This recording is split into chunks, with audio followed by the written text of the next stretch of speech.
E uma última parada que a gente tem que falar é isso aqui, né? É o nosso canal de cortes, que voltou agora, tá bombando, já tem 588 inscritos. Pessoal, aí tem cortes maravilhosos, inscrevam-se no canal. Deixa eu perguntar, meu amigo Renato. Eu preciso fazer uma pergunta para Vossa Senhoria. Eu tenho uma acusação grave que eu já fiz várias vezes e eu quero ver você se defendendo dela. Eu falei várias e várias vezes que Vossa Senhoria tem a reflexão tal qual o materialismo histórico dialético. Marx dizia, da quantidade vem a qualidade. Ao fazermos uma determinada troca material, trocamos a ferramenta e temos uma nova era. Então ele dizia, me dê um moinho de vento e eu lhe dou o feudalismo. Me dê o carro a vapor e eu lhe dou o capitalismo. E você diz, me dê o Bitcoin e eu lhe dou a nova era. Meu amigo, esse não é um pensamento do materialismo histórico dialético de Karl Marx. Acusei publicamente agora em frente ao homem, para que não digam que eu não tenho coragem de fazer a acusação. Acusação séria, por sinal. A arma determinante de cada época determina a arma mais usada em cada época, determina em grande parte a estrutura da sociedade. As sociedades da época da Idade do Bronze era altamente concentrada a riqueza, porque os exércitos eram charretes de arqueiros, não é isso? Uma charrete de arqueiro mata 30, 40 caras. Então, os caras que tinham acesso à arma realmente era só a elite da sociedade. A Grécia Antiga, como é o Egito Antigo, a sociedade da Idade do Bronze. Na hora que começou a existir a organização de falange, aí, como é que chama? Houve uma democratizada. Roma virou mais democrático ainda na hora que começou a fazer com arma de ferro, né? Voltou na Idade Média, né? O cavaleiro medieval também valia 30, 40 caras. O fato de existir uma armadura completa que vale 10, 20 caras concentrou novamente poder, concentrando novamente riqueza. O que provocou a difusão do poder e da riqueza que a gente viu na Revolução Francesa e tudo mais é o arco e flecha e arma de fogo. Novamente no século XX. Concordando com o Marx. Novamente no século... Existe uma tendência... Que o Marx deu. Os exemplos da Falange está escrito em mais de um lugar. Eu consigo te dar o exemplo, inclusive, das... Como é que era o nome?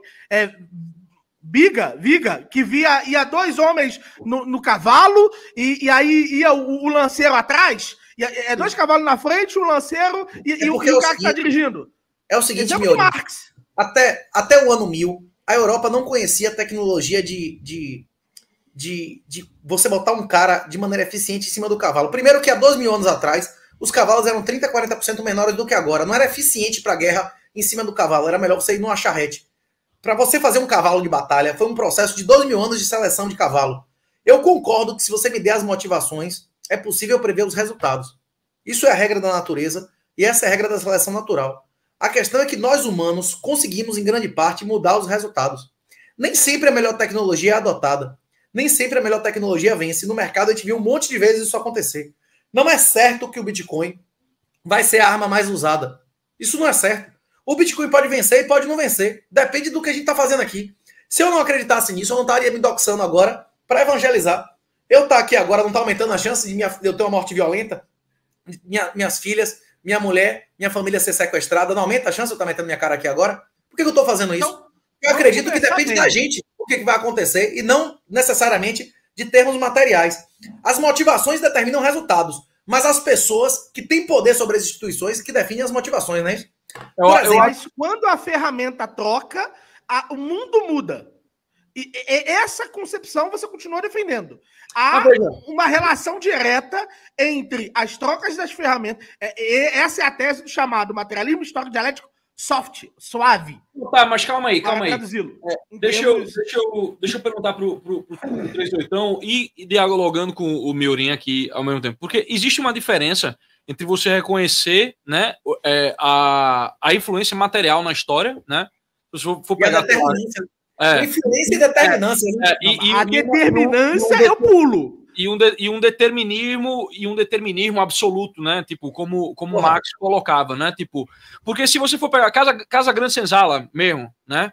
Tipo, Gilberto Freire está em diversos momentos colocando assim os utensílios, né? Tipo, analisando a comida, ele está analisando né, o tipo de moradia que se tinha, né, tipo, como o exemplo da Casa Grande, né, que você tem os alpendres e tudo mais, tipo, trazia a vida social para dentro do engenho e tudo mais. Então, e ele fala, tipo, não é porque eu estou colocando essas questões materiais que eu estou subscrevendo a um materialismo histórico absoluto, né? Tipo, um materialismo absoluto, ele é impensável, né? Tipo, mas nem o Marx defendia o materialismo absoluto. Uhum. O materialismo do Marx dizia única e exclusivamente a quantidade específica, ou seja, a condição gerada pela ferramenta, porque o homem para o Marx é o quê? O homem que faz ferramentas. Então começa pela definição do homem.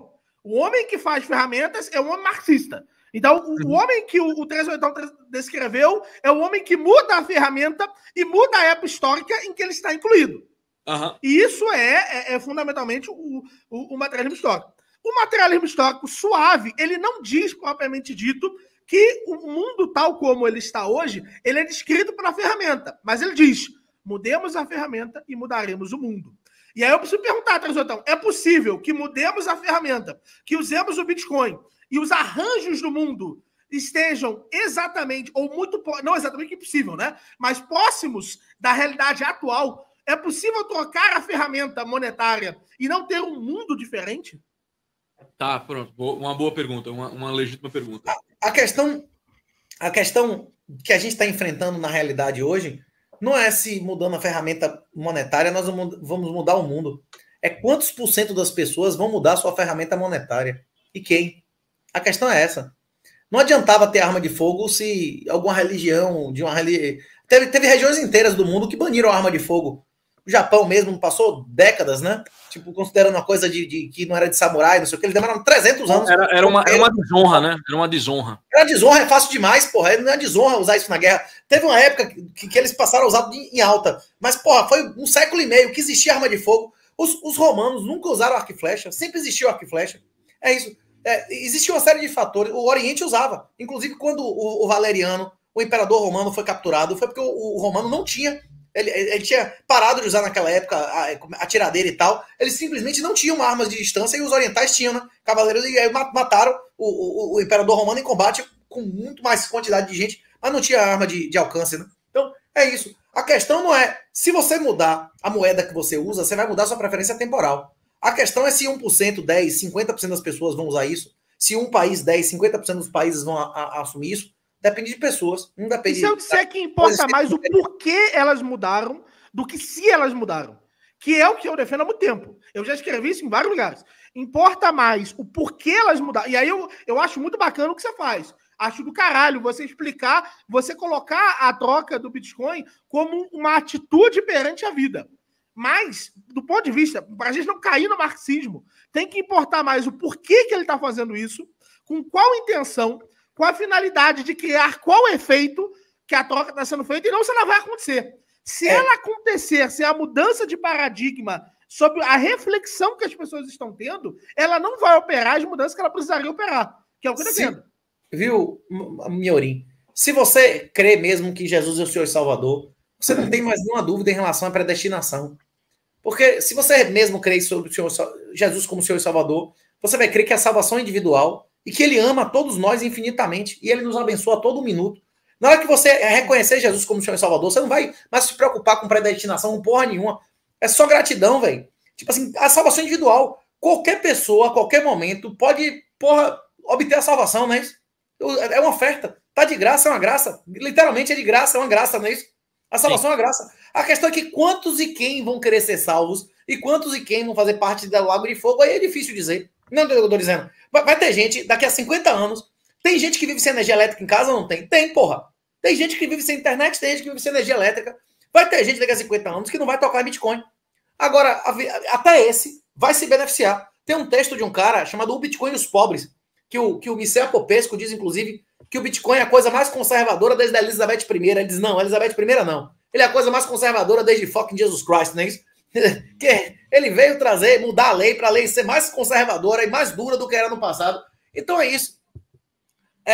O Bitcoin hoje já melhora a vida até de quem não toca em Bitcoin por demonetizar, por exemplo, o ouro. e baratear um monte de uso de ouro. Na hora que você demonetiza imóveis, que você demonetiza essas coisas que não deveriam ser reserva de valor e são as principais reservas de valor do mundo, você está encarecendo moradia, você está, enriquecendo bandido.